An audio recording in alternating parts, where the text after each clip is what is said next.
جہاں کا انصاف کی خاص ملاقات میں ہمارے ساتھ مفتی سلمان اظہری صاحب موجود ہیں۔ سلمان اظہری صاحب نے نرسنگانند سے لے کر تمام گستاخ رسول کے خلاف جو آواز بلند کی تھی، اس کے وجہ سے وہ جو ہے منظر پر آئے تھے، اور جس طرح سے یعنی وکرولی جامع مسجد میں خطیب و امام کے طور پر وہ تعینات تھے اور کئی برسوں سے تعینات تھے، اب اچانک جو ہے ٹرسٹ نے انہیں معزول کر دیا ہے خطیب و امام کے اس عہدے سے، اور سارا معاملہ کیا ہے وہ بتائیں آپ ہمیں۔ اعوذ باللہ من الشیطان الرجیم، بسم اللہ الرحمن الرحیم، الحمدللہ وکفی وسلام علی حبیبہ المصطفیٰ، اما بعد۔ بات در حقیقت یہ ہے کہ آج سے تقریباً 5 سال پہلے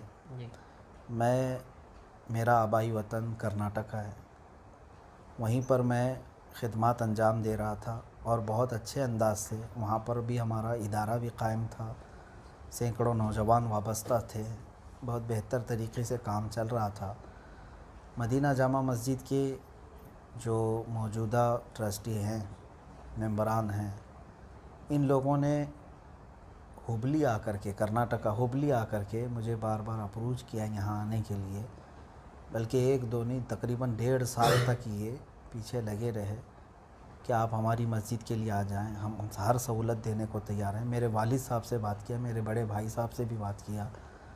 شروع میں وہاں سے ترک کر کے آنے کو تیار نہیں تھا، بہرحال یہاں بہت سارے کام کرنے کے ان لوگوں نے منصوبے رکھے کہ ہمیں بہت بڑے بڑے کام کرنے ہیں، تو میں کام کرنے کا شوقین آدمی ہوں، دینی کاموں میں جتنا ہو سکے میں اپنے آپ کو مصروف رکھنا پسند کرتا ہوں۔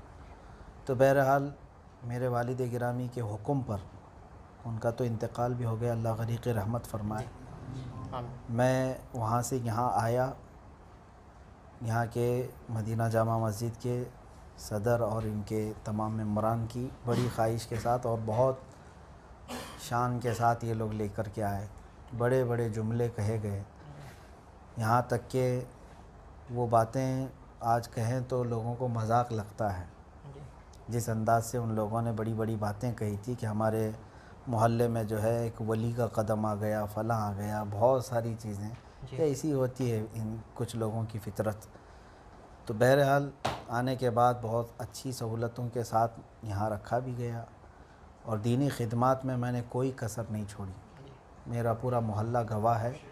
الحمدللہ آنے کے بعد میں نے جو یہاں پر سنبھالا، باغڈور سنبھالا، امامت تو دیکھیے جس طرح کی ہوتی ہے، میں اس طرح کی یعنی جس طرح پابندیوں کے ساتھ میں اس طرح سے شروع سے بھی نہیں کر سکا، کیونکہ میری دینی مصروفیات بہت زیادہ ہوتی ہیں۔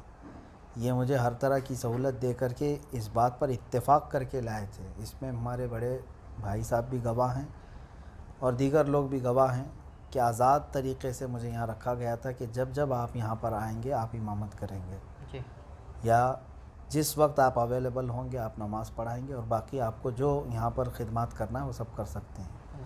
یہ تمام باتوں کے ساتھ الحمدللہ میں یہاں پر کام شروع کیا، اور یہاں میرے آنے کے وقت جو ہے جو لوگوں کی نمازوں کی حالات تھے وہ جانتے ہیں لوگ، میں اب ان تمام چیزوں کو ذکر نہیں کر رہا۔ تحدیث نعمت کے طور پر میں یہ کہتا ہوں کہ جس وقت آیا تھا تو صرف 50-55 چھوٹے بچے پڑھتے تھے، اور آج الحمدللہ تقریباً 475 بچے وہاں پر پڑھتے ہیں، 450 بچے لاک ڈاؤن سے پہلے تک کی رپورٹ یہ۔ پھر ہم نے اس میں دارالعلوم بھی قائم کیا، جامعہ ریاض الجنہ نام سے، محلے کے کئی طلباء اس میں حافظ قرآن بننے لگے، ماشاءاللہ، اور عالم کورس بھی شروع کیا، اور اس کے علاوہ دعویٰ کورس نام سے ہم نے نوجوانوں کے لیے جو کالج والے ہیں، بزنس والے ہیں، جاب والے ہیں، ان کے لیے شروع کیا۔ تقریباً 250 نوجوان پڑھتے تھے ہمارے پاس 3 بیچ میں، 2 مرتبہ ان کو پڑھایا۔ اس کے بعد پھر بوڑھے لوگوں کے لیے ہم نے یہاں پر یعنی اباؤ 40 وہ تقریباً 80 لوگوں کو ایڈمیشن لے کر کے ان کو پڑھانے کا ایک سلسلہ شروع کیا۔ بہت ساری چیزیں شروع کی گئی ہیں، یہاں تک کہ اسکول کو بھی شروع کیا گیا مدینہ جامع مسجد کے احاطے کے اندر۔ کام تو بہت اچھے چل رہے تھے، ہر ہفتے جو ہے 3 دن تک یہاں قرآن پاک کی تفسیر ہوتی تھی، اور اس کے بعد پھر ہر ہفتے جو ذکر کی مجلس ہوتی تھی، وہ تو میں کہتا ہوں کہ شاید پورے ممبئی میں کہیں جو ہے رات کے 12 بجے کے بعد محفل اس طرح کی ہر ہفتے نہیں ہوتی ہوگی. رات 12 بجے سے لے کر رات کے 2 بجے تک پھر لوگ روزہ رکھتے تھے جمعرات کے دن. اور الحمدللہ ماحول بہت اچھا تھا, ساری چیزیں اچھی تھیں. اب دیکھیں ان لوگوں کے اندر جو آپ کہہ رہے ہیں یہ ٹرمینیشن کا مسئلہ آیا ہے, انہوں نے فتوے کو ایک آڑ بنایا, اور آج میں پورے ہندوستان بھر میں بھی جو بحث چھڑی ہے ان سے بھی کہتا ہوں اصل مسئلہ فتوے کا نہیں ہے. فتوے کا ادب و احترام ہم کرتے ہیں, اس کے اگینسٹ لوگوں کو جانا بھی نہیں چاہیے. نہیں, ہم نے آپ کا ویڈیو بھی دیکھا, اس میں بھی آپ نے کہا ہے. ہاں, اصل جو ہے مدعا ہے اس کو تو لوگ جان ہی نہیں رہے ہیں کہ یہ ٹرسٹیوں نے کیا ظلم ڈھائے ہیں, اور ان لوگوں نے کتنی بڑی شڑینتر رچا پوری امت میں انتشار اور افتراق پھیلانے کے لیے. آج علماء کے 2 گروپ کر کے رکھ دیا ان لوگوں نے. ہاں, ان لوگوں کی حرکتوں کی وجہ سے یہ من مانی تمام چیزیں کیے. یہاں پر جو باہر بیٹھے ہوئے تبصرے کر رہے ہیں نا, ان سب سے میں کہتا ہوں کہ محلے میں آ کر کے عوام سے تبصرے لیں, پوچھیں, یہاں پر حالات کا جائزہ لیں کہ کیا چل رہا ہے. یہاں پہ سب کچھ ٹھیک ٹھاک تھا, بس تکلیف ان کو کہاں سے شروع ہوئی وہ میں آپ کو بتاتا ہوں. جی بتائیے. ہماری تنظیم ہے الامان سنی فاؤنڈیشن. جی. یہ میں جب ہبلی میں تھا تب بھی قائم تھی, اور آج بھی وہاں پر قائم ہے الحمدللہ. اور بھی کئی جگہوں پر اس کی برانچز ہیں. میرے اپنے آبائی وطن میں ہے, ممبئی میں بھی دوسری جگہ پر ہے, وسئی میں ہے, جہاں جہاں تھی یہ قائم تھی. تقریباً 2008 سے چل رہی ہے. میں یہاں آیا ہوں 2017 میں, اور یہاں آنے کے بعد نوجوانوں کو ایکٹیو رکھنے کے لیے ان کو میں نے اس تنظیم سے جوڑا. ان کو یہی چیز بری لگی, اور یہ بار بار یہ کہتے ہیں کہ ایک کمپنی کا امپلائی جو ہے دوسری جگہ کام نہیں کر سکتا. انہوں نے مسجد کو کمپنی بنا دیا ہے. کمپنی نہیں ہے یہ دینی خدمات میں 70 جگہ کام کرنا ہوگا تو فقیر حاضر ہوگا, میں جاؤں گا. کئی تنظیموں کے مجھے صدر بنایا گیا ہے, کئی تنظیموں میں جو ہے الگ الگ عہدوں پر ہے, میں کام کر رہا ہوں. دوسرے علماء بھی کر رہے ہیں. امامت کے ساتھ کرنا کوئی جرم ہے؟ نہیں, بالکل. ہاں, بس اس کو مدعا بنایا, وہیں سے ان کو تکلیف ہے. اصل میں یہ محلے کے نوجوان لڑکوں کو نہیں چاہتے تھے, وہاں سے جو ہے نا انہوں نے ہمارے سے دشمنی پکڑ لی بس, کہ ہم آپ کو لائے تھے اور آپ ان کے ہو گئے. بس ہم آپ کو لے کر کے آئے تھے, ہم نے آپ کو اتنی سہولتیں دی, ہم نے آپ کو وہ کیا یہ کیا, اور آپ جو ہے محلے کے ان لڑکوں کے ساتھ چلے گئے. کیا برا کیا میں نے ان نوجوان بچوں کو؟ آپ بتائیں, میں آپ کو بتاؤں, ان میں سے ایسے ہیں جو نشہ کا کاروبار کرتے تھے, نشہ بیچتے تھے اور نشہ کے ایڈکٹ تھے. آج وہ الحمدللہ پوری نمازوں کے پابند ہیں. ماشاءاللہ. الحمدللہ آج میں ان کو کھڑا کر سکتا ہوں, لیکن میں کسی کو جو ہے ڈیمیج کرنا نہیں چاہتا, کسی کی عزت. وہ لوگ بھی جانتے ہیں ان تمام باتوں کو. تو اگر ان تمام چیزوں کے لیے میں ان نوجوانوں کے ساتھ وقت بتاتا کہ ان کو ان بری سنگتوں سے نکال دوں, تو یہ چیز ان کو بری لگی. یہاں سے شروع کیا, اور پھر جو ہے الزامات لگانا شروع کیا, الگ الگ بھدے الزامات. ہاں, جو کبھی جو ہے ان لوگوں نے کوئی رسم وفا تک نہیں رکھی. اتنے سالوں تک میرے پیچھے نماز پڑھتے رہے. اور سب سے بری بات یہ ہے, سب سے بری بات, انہوں نے مدینہ جامع مسجد کے اندر جو ذکر ہوتا ہے اس کو بدنام کیا پوری دنیا بھر میں. یہ کہہ کر کے بدنام کیا کہ میں لوگوں کو اپنی طرف سجدہ کراتا ہوں. معاذ اللہ رب العالمین. ایک عام مسلمان بھی اس کا تصور نہیں کرتا. اور یہ جو صدر ہے اور جو دوسرے لوگ ہیں یہ خود بھی سجدہ کرتے تھے اس میں, اس ذکر میں. 2 سال تک تو یہ خود حاضر رہتے تھے. کبھی ان کو خیال نہیں آیا. جب دشمنی ہو گئی تو محراب کے اوپر کیمرہ لگایا, اور پھر اس ویڈیو کو اس طرح سے لے کر کے بتایا. جبکہ ہوتا یہ ہے کہ حلقہ ذکر لگایا جاتا ہے, گول حلقہ ہوتا ہے, درمیان میں میں کھڑا ہوتا ہوں. ذکر کے اخیر میں سجدے میں جا کر لوگ دعا کرتے ہیں, دعا کے لیے جھک جاتے ہیں. میں ہر بار یہ اعلان کرتا تھا کہ جس کو جہاں جگہ میسر ہو سجدے میں چلے جائے. بلکہ شروع میں ہی میں نے یہ اعلان بھی کیا تھا کہ آپ اپنے قبلے کا اہتمام کریں. بالکل. تو بہرحال کبھی ہمارے ذہن و دماغ میں بھی, تصور میں بھی یہ نہیں کہ لوگ جو ہے نا اس طرف سجدہ کریں. جگہ کی قلت ایسی ہوتی تھی کہ جہاں جہاں لوگوں کو جیسا موقع ملتا, وہ کوئی عبادت کا سجدہ نہیں تھا, نماز کا سجدہ نہیں تھا, دعا کا سجدہ تھا. دعا کے لیے بندہ جس طرف چاہے جھک جاتا تھا. تو اب اس کو جو ہے نا انہوں نے ایسی شکل دی کہ دنیا بھر میں خالی جو ویڈیو دیکھے گا نا تو اس کو ایسا لگنے لگے کہ یہ تو سجدہ کروا رہے ہیں. تو یہ ایک مسلمان کے خلاف شڑینتر رچنا, یہ قیامت کے دن اس کا جواب دیں گے. یہ جو میرے خلاف ان لوگوں نے ایک پورا ماحول کریٹ کیا اور آج بھی بدنام کرنے کے لیے اس چیز کو چلاتے ہیں. بہرحال اب یہ سب چیزوں سے نہیں چلا تو اب فوٹو اور ویڈیو کا مسئلہ لے کر کے آئے. میں آپ کو بتاتا ہوں, ان سے آپ جا کر کے سوال بھی کر لیں کہ مسجد میں کیمرہ لایا کون تھا, ہماری ویڈیو شروع کس نے کیا تھا. یہی صدر ہے, ان کا خود کا کیمرہ ہے. ہاں, یہ کئی ہزار کا کیمرہ لے کر کے آئے. آج بھی مدینہ جامع مسجد کے نام سے یوٹیوب چینل موجود ہے, اس میں جا کر کے دیکھ لیں. بیک گراؤنڈ یہ صحیح کرتے تھے روزانہ آ کر کے, یہ خود ہی لگاتے تھے. سیٹ اپ پورا ان کا ہوتا تھا, لیپ ٹاپ ان کا ہے, کیمرہ ان کا ہے, سب کچھ ان کا ہے. تو معاملہ اختلاف کہاں سے پیدا ہوا؟ بتا تو رہا ہوں میں آپ کو, سب کچھ یہی کرتے رہے. 2 سال تک تو ہماری ویڈیو خود بناتے تھے یہ. ہاں, خود بناتے تھے ہر جگہ. اور اس کے بعد پھر جو ہے ان کو اس وقت سے بھی معلوم ہے کہ ہم بریلی شریف سے کس قدر ادب و احترام رکھتے ہیں. دیکھیں, میں ان تمام جو ہے خطابات کو جو ویڈیو میں نشر کیے جا رہے ہیں صرف اور صرف دینی غرض سے استعمال کر رہے ہیں کہ آج حالات ایسے ہو گئے ہیں کہ مجبوری آ گئی ہے کہ باطل قومیں جو ہے اس پر پورے کے پورے حاوی ہو گئے ہیں سوشل میڈیا پر. اگر میں وہاں جواب نہ دوں تو بہت ساری چیزیں ہم دیکھ رہے ہیں, ہم آڈیو میں بھی کیے ہوئے ہیں. ایسا نہیں ہے, نرسنگانند کو بھی جواب دیا وہ تو ہے اس وقت. اس سے پہلے آپ دیکھیں سال بھر تک میری تفسیر قرآن جہاں جہاں ہے آڈیو میں رہی ہے. تقریباً 3 سال تک تفسیر بھی جو ہوتی رہی آڈیو میں ہوتی تھی. لیکن جہاں ضرورت پیش آتی تھی کہ نہیں یہاں پر سوشل میڈیا میں جو ہے نا جواب دینا ہے, تو میں وہ ضرورت اور شرعی حاجت کو محسوس کرتے ہوئے اس کا استعمال کرتا. ویڈیو سے متعلق بھی علماء میں کافی اختلاف پایا جاتا ہے. الگ الگ فتاوے ہیں, آراء ہیں علماء اکرام کی, الگ الگ ہیں. یہ تو برسوں پہلے سے چلے آ رہی ہیں چیزیں. لیکن میں آپ کو پھر سے یہ بتا رہا ہوں کہ فتویٰ اصل چیز نہیں ہے جس پر آج پوری بحث کر رہے ہیں لوگ. میں کہتا ہوں بریلی شریف کا ادب و احترام ملحوظ رکھیں. آج پھر سے میں کہتا ہوں, نہ وہاں فتوے کی توہین کریں, نہ مفتیان اکرام کے خلاف بات کریں.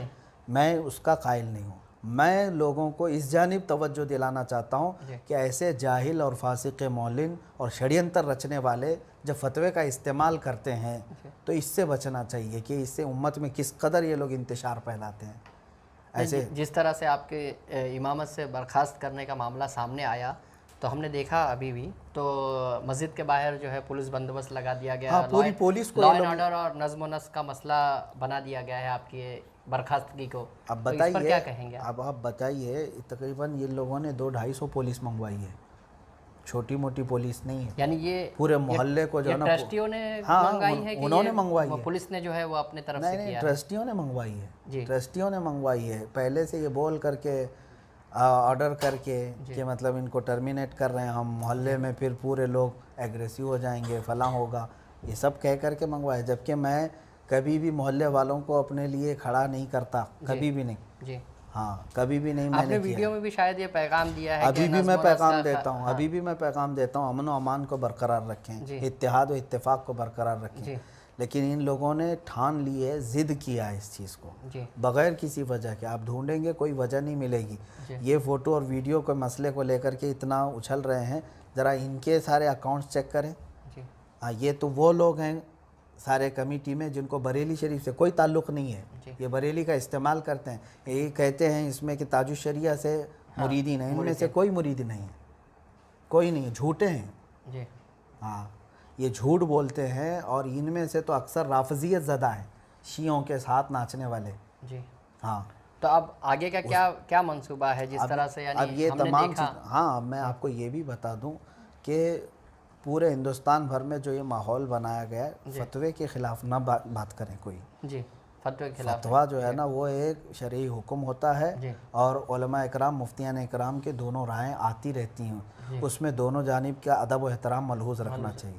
میں صرف اور صرف سب کو آگاہ کرانا چاہتا ہوں کہ ایسے جاہل اور فاسق مولد جو لوگ ہیں, علماء کے سخت ترین یہ لوگ گستاخ ہیں.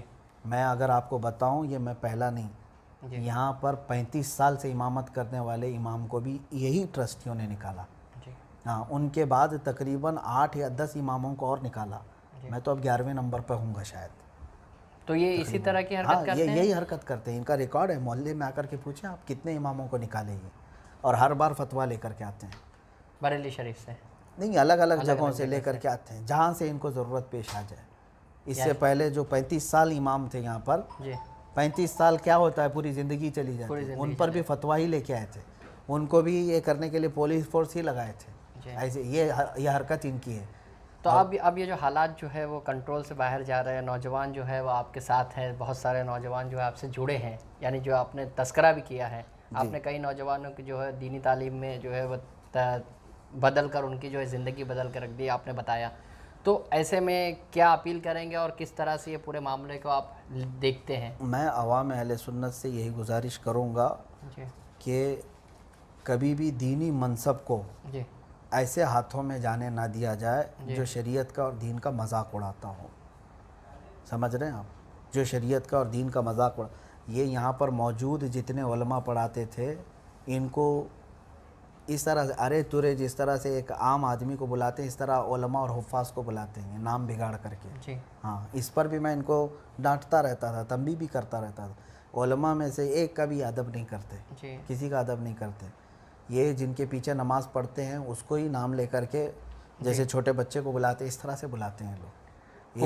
ہبلی کیس کے تعلق سے بھی آپ کا کچھ معاملہ تھا؟ ہاں, اب ایک بات یہ بھی میں بتاؤں آپ کو, ایک بات کہ نفرت میں آدمی اس قدر ڈوب جاتا ہے. ان لوگوں نے جو حرکت کی ہے جانتے ہیں, خالی یہ فتوے سے خاموش نہیں ہے. ہاں, کہ اتنے پر ان لوگوں نے بس کیا ہے.